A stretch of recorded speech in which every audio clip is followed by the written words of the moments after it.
Guys, magluluto tayo ng tinola. Tinola or sinuam. Sa Tagalog, tinola or sinuam ng manok. Ulam natin ngayong tanghalian.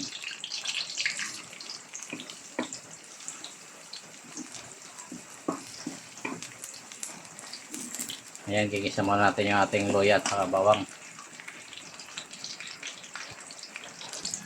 Ilagay na natin yung sibuyas.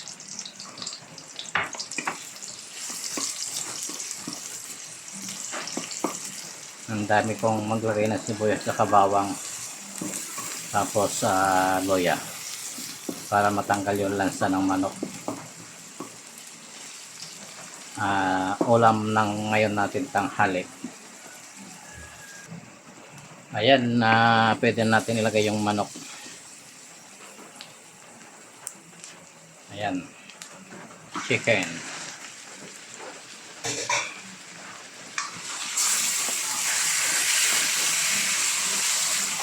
Kapag ako nagluluto nito guys, hinayaan ko muna siyang tatakpan ko muna siya, tapos hayaan ko muna siyang lumabas yung tubig ng manok.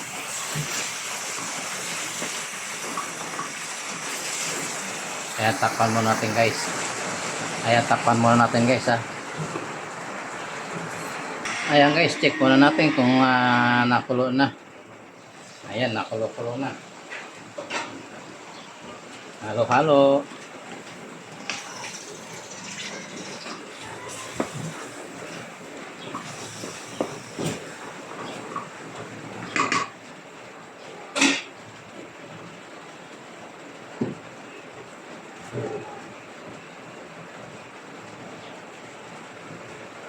Tapos lagyan po natin guys ng patis, pampalasa, pampaalat.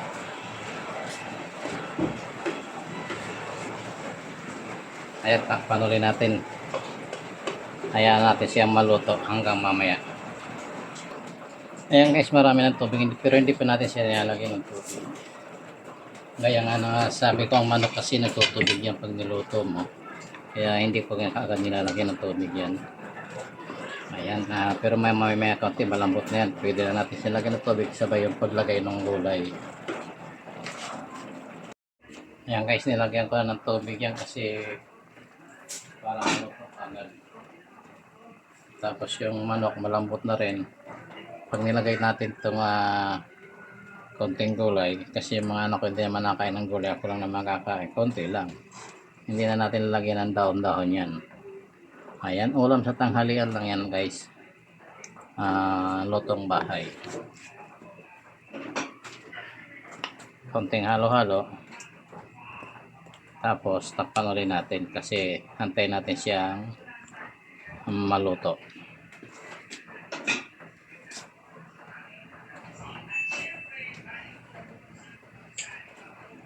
Lagyan natin ng konting bitsin, konting paminta, and then okay na yan. Haluin natin ng konti. Mamaya na natin titimplan siya. Kasi actually nilagay ko na siya ng patis. Ayan, takpan ulit natin hanggang sa maluto. Mga take 15 minutes. Check na natin guys kung malambot na yung ating gulay. Kapag malambot na, okay na to. Yan, pwede na. Pwede na sila guys. Tikman muna natin kung tama na yung alat. Wow, perfect. Okay na siya. At ilagay na natin yung tatlong sili. Yan guys, nilagay na natin yung tatlong sili. At pakukuluin muna natin siya ulit ng mga 5 minutes. Mga 5 minutes guys, pwede na tayong magtangmananghalian dahil ang oras ay alas 12 na po ng tanghali. At medyo late tayo nagluto ngayon. Ayan. Pakuluin muna natin ng konti para maluto yung ating sili na panglagay sa ating sausawan. Ayan, maraming salamat po guys sa panonood ng ating pagluluto sa ngayong tanghali at God bless po. Bye-bye. Bye-bye po. Tinolang manok sa tanghali, araw ng araw.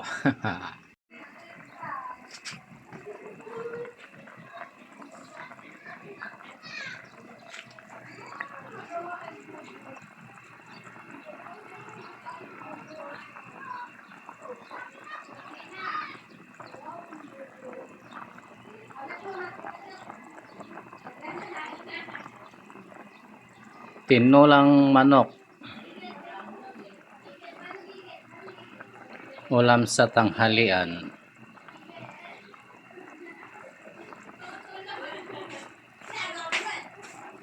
Siyempre.